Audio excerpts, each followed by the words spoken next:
Vous faites dans les drones. Qu'est-ce qui fait de beau votre drone? Il fait beaucoup de choses. Notre particularité, c'est d'avoir développé le projet de A à Z. On est les seuls sur le marché à avoir fait ce projet, un drone de A à Z. Il n'y a pas une ligne de code qui ne nous appartient pas. L'objectif, c'est de faire un drone innovant qui a gagné le prix d'innovation au concours de robotique au Bourget.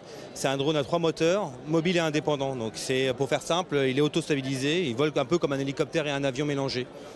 Et il est aussi très simplifié, donc il ne se pilote pas, il est autonome. Un seul bouton pour le faire avancer, le mettre en marche, le mettre en pause ou le faire revenir. On va le regarder, tiens, on va aller voir un peu à quoi il ressemble. Vous nous le présentez, on fait les présentations. Donc, voilà les Imanta, vous avez un moteur ici qui s'oriente indépendamment, à gauche et à droite. Donc vous voyez, il peut prendre une forme d'aile volante. Donc c'est là où il va gagner une autonomie jusqu'à 2 fois supérieure, 2 fois et demi supérieure à un multicoptère classique. Il va orienter son moteur arrière également. Et puis ce qu'on a développé, c'est une batterie intelligente qui est ici, qui permet de savoir le nombre de cycles et savoir si la batterie est à changer ou pas par l'utilisateur. Alors juste pour bien comprendre, donc là ça bascule, on le voit, hein, ce qui veut dire que quand il se met en mode, il décolle comme ça. Et après, par rapport à sa vitesse et l'élongation qu'il veut, il va orienter ses moteurs jusqu'à la horizontale. Et donc dans ces cas-là, cette hélice là, elle devient quoi? Elle va tourner. Elle tourne toujours, elle sert à donner de la portance et puis après à tourner à plat. Un peu comme un gouvernail. Exactement, c'est exactement ça, très belle image. Merci, je vous en prie. Alors à part ça, donc qu'est-ce qu'il a de caractéristique? Je vois qu'il y a un GPS, qu'est-ce qu'il embarque? Aujourd'hui, c'est un projet qui montre notre savoir-faire en termes de technologie. Il embarque un smartphone sur lequel on fait la planification de vol, qui prend les photos et à l'arrivée, il vous permet d'afficher image par image et géoréférencé bien sûr, hein, et ça vous permet de les plaquer sur la carte, d'avoir un mosaïquage. Cela peut vous suffire pour avoir un point de vue global de la carte à cartographier, mais après si vous voulez aller plus loin, vous mettez automatiquement et directement vos images sur un logiciel de photogrammétrie classique. Ce qui veut dire que pour des gens comme, je ne sais pas, l'IGN par exemple, ce genre d'acteurs-là, ou autres qui ont besoin de cartographier, il fonctionne tout seul. Donc en fait, vous le faites décoller et il arrive à cartographier. Exactement, on appuie sur un seul bouton. Et il est homologué S2, donc on peut avoir sa position en temps réel sur une tablette ou sur la télécommande.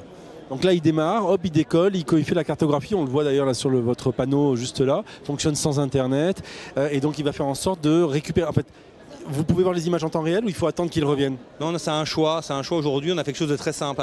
Donc la mise en œuvre est très simple. Donc on planifie à la maison ou sur place, il part faire son vol, et pendant ce temps-là on n'a rien à faire, et quand il revient, on consulte les photos simplement. On peut en envoyer une escadrille, ça fonctionne, ils arrivent à se repérer les uns les autres, ça fonctionne ou un seul suffit? Non, un seul suffit, il couvre déjà beaucoup d'hectares avec un seul. Combien d'hectares? Aujourd'hui, 45 minutes de vol, sachant qu'il fait à peu près 2 à 3 minutes pour faire 1 hectare. Alors aujourd'hui, comment vous est venue cette idée de ce drone? Parce que des drones, il y en a pas mal sur le marché. Comment vous est venue l'idée spécifique de monter ce projet? L'idée elle est venue sur un terrasse d'un café avec mon associé. Comme bien souvent autour d'un verre. Oui, et en fait le projet, on ne savait pas si on allait pouvoir le concrétiser, mais bon, 4 ans après, il est là, il existe. C'est une vraie prise de risque, la vraie recherche et le vrai développement. Au départ, on s'est dit on va faire quelque chose de très simple et on s'est dit qu'est-ce qu'il y a de plus simple qu'un smartphone pour planifier, prendre des photos. Aujourd'hui, les capteurs sont extrêmement performants et puis pour consulter. Donc l'idée, c'est d'ouvrir le marché à des gens qui ont besoin d'un point de vue aérien, mais même pas d'un drone.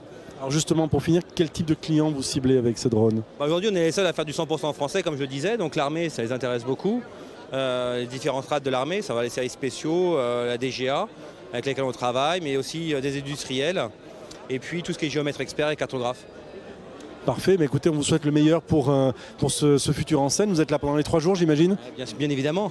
Très bien, parfait. Donc si vous avez envie de les retrouver, si vous venez à Futur en scène, vous les retrouvez ici, vous voyez, vous cherchez le globe territoire, et puis vous le trouvez ici, il y a un numéro de stand que je n'ai plus en qui est le T4. T4, voilà, le T4. Donc vous venez ici, vous cherchez T4 et vous les trouvez.